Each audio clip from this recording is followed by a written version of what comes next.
Let's go behind the mask. All right, two. This is our speed round. We got to do a recap. This is the recap of the National Football League Week 2. And I saw a lot of interesting games, man. A lot of interesting games. So I could start easily with that Thursday night game. Buccaneers, Panthers. The Bucs ended up winning out. I must say, disappointed with the play call in the end of that game. Yeah. I wouldn't even say disappointed because they got it to the best player who was available, Christian McCaffrey. They did the Philly special, but it was a Philly special fake. Christian McCaffrey pump fake. I saw a lot of things on that last play from a football perspective that I could break down. I wanted to see Cam go over the top to be able to make a difference and have them to be able to win the game, but I still think Cam is hurt, and they're just trying to guide their way back into it, my personal take on it. But nonetheless, Jameis Winston, he did step up. Yeah, I give him credit. He did. He stepped up when the team needed him, when the Bucs needed him. And we talk about the Panthers, man.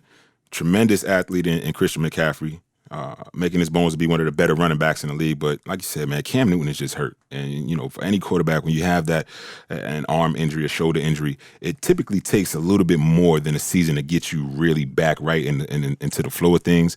You saw Peyton Manning when he had an upper body injury. You saw Andrew Luck a few years ago. Same thing. They just didn't look crisp when they came back. And right now, Cam it looks like he's pushing the ball down the field as opposed to just throwing it. Yeah. And that accuracy isn't there. He's missed wide open receivers over the middle. Throws that he's made in the past, he's just not making right now. So the Panthers, they're definitely facing an uphill battle if their star quarterback can't get it done for them.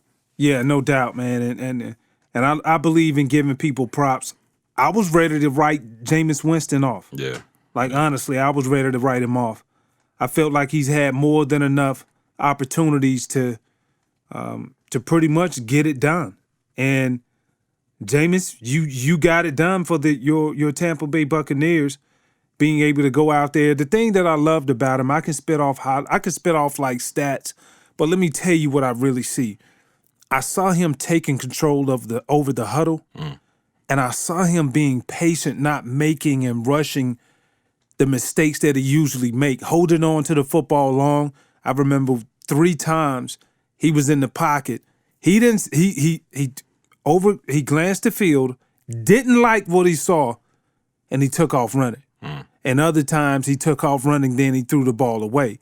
That really kept him from a negative play. So I give him a lot of props for that. Shout out to him for being able to make Bruce Arians the quarterback whisperer.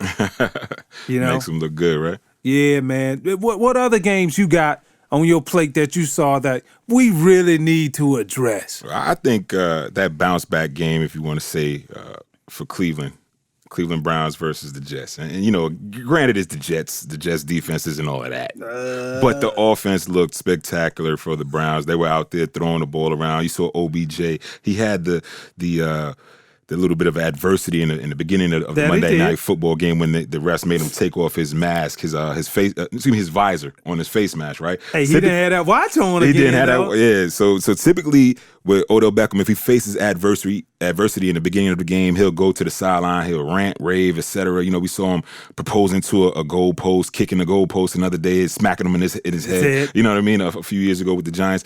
But this year, he just went to the sideline. He had a few words to say to the ref. Went to the sideline, focused in, got the new visor on, and then lit the Jets' defense up. You saw that nice one-handed catch that he made up there in Jersey, similar to the one he made a few years ago.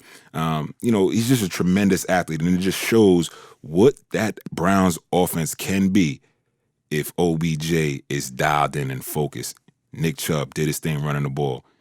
You know what I mean? They have some talent on that offense. If that offense can carry them, granted, it's against the Jets. No, they did what they were supposed to do. But they did what they were supposed to do, bouncing back and getting that win. Yeah, we can always say that, but at the end of the day, it's a production-based business. There you go. And as long as you do what you're supposed to do against teams who don't deserve to be in the stadium with you. Yeah. I think about the Miami Dolphins. Horseshit performance by them this weekend. Terrible. Like, it was brutal. I had to put Visine in my eyes because it hurt for me to watch it, man. You know, but Going back to Odell Beckham, 6 catches, targeted 10 times, 161 yards. Yeah. Nick Chubb, not only did he have 36 yards receiving, but rushing the football, 18 carries for 62 yards, a touchdown. And I still think these guys have a lot of room to grow. Yeah. Freddie Kitchens, I didn't like the way that he called the game last night. The reason why I felt like he came out, you look at Baker Mayfield, 19 of 35. 35 attempts is way, I think, too many right now. He's not polished enough right now. Lean on Chubb. Yeah. Sometimes I think Freddie Kitchens forget what got him the job. And last year, when I remember when they were reeling off wins and being very competitive throughout the last 6 games, he ended up he ran the football effectively. That's when we saw Nick Chubb come from out of nowhere, from not playing to averaging close to 100 yards a game the last 6 games of the season. So I think if they continue to lean on him and then if you run the ball effectively, you know this better than anybody being an offensive lineman. You create the opportunity for play action to really work, right? Absolutely. Absolutely. He gets the linebackers like yourself to bite a little bit on that run, take a few steps up, and that's all you need for the linebackers to step up, the safety to step up, and then you have those windows behind them when a mobile quarterback can sit there and throw the ball over the top. You know what I mean? So if Kitchens can start to do that and get the right, more efficient plays for Baker Mayfield, again, the ceiling is so high for this team. The youth is there. The highlights are there. The big explosive plays are there. It'll be interesting to see how they mature as the season goes on. Yeah, no doubt. And I would be remiss if we don't mention the Atlanta Falcons. Yeah. I thought they were about to throw away a game. I'm sitting down watching it, and I'm like, come on, man. Not now, again. Don't give it to me like this now. Yeah. Don't put me through this hectic week to where I got to answer questions. But I'm proud of them.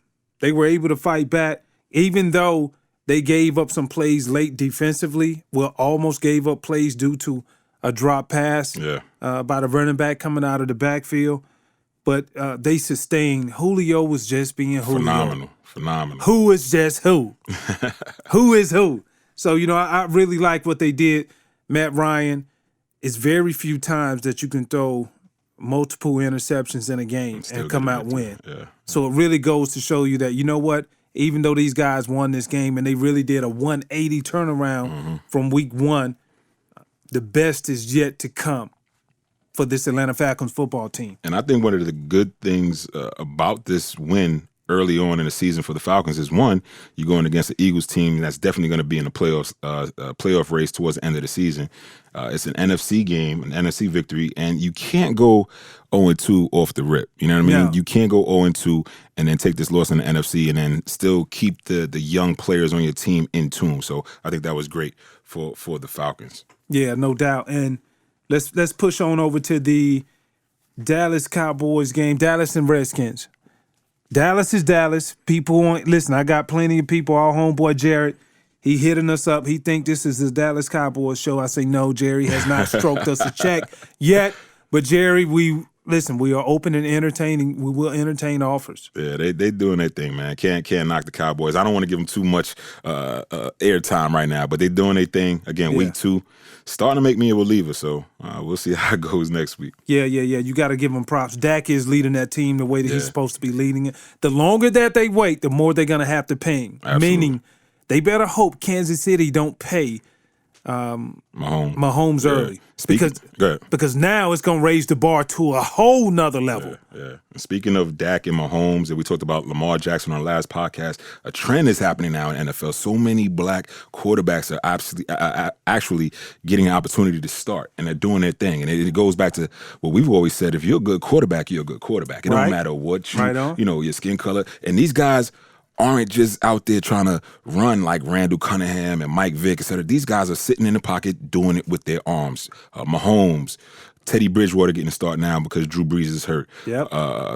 Cam Newton, obviously. So these guys are actually doing their thing, and salute to all the black quarterbacks in the NFL. Yeah, man, they doing their thing. Who are some of the other ones who are really lighting it up and making a big impression? You talked about Lamar Jackson, obviously. Lamar Jackson. Phenomenal in his first 2 weeks. I think what we're seeing from him right now is golden. Yeah. this is a good preview of what I think we should continue to expect to see what he's doing. Maybe, definitely not at the level of week 1. I just think he was in the zone, but he played outstanding a few days ago. So I love what he's doing. I love his leadership, and I love how humble he is, going to work every day, understanding you're the same person who called me a running back, and this is what's going to motivate me to show you, like, I'm a quarterback, and don't you dare disrespect me with that statement again. He's doing his thing, man, and you just got to hope that this trend continues on with these younger quarterbacks in the NFL. Not a trend that we don't like is all the players acting like they're in the NBA, taking a little bit of adversity after week 1 or week 2, and they're like, you know what?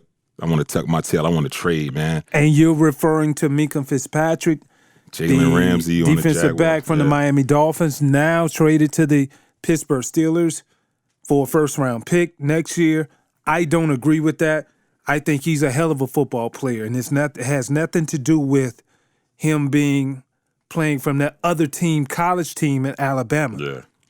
Big fan of him, but I'm happy for him. I don't like it from the Steelers' point of view because it doesn't really make them better instantly now. Right. I look at it like instant grits. I want him now, and I want him to taste good. When I look at this trade, I want him.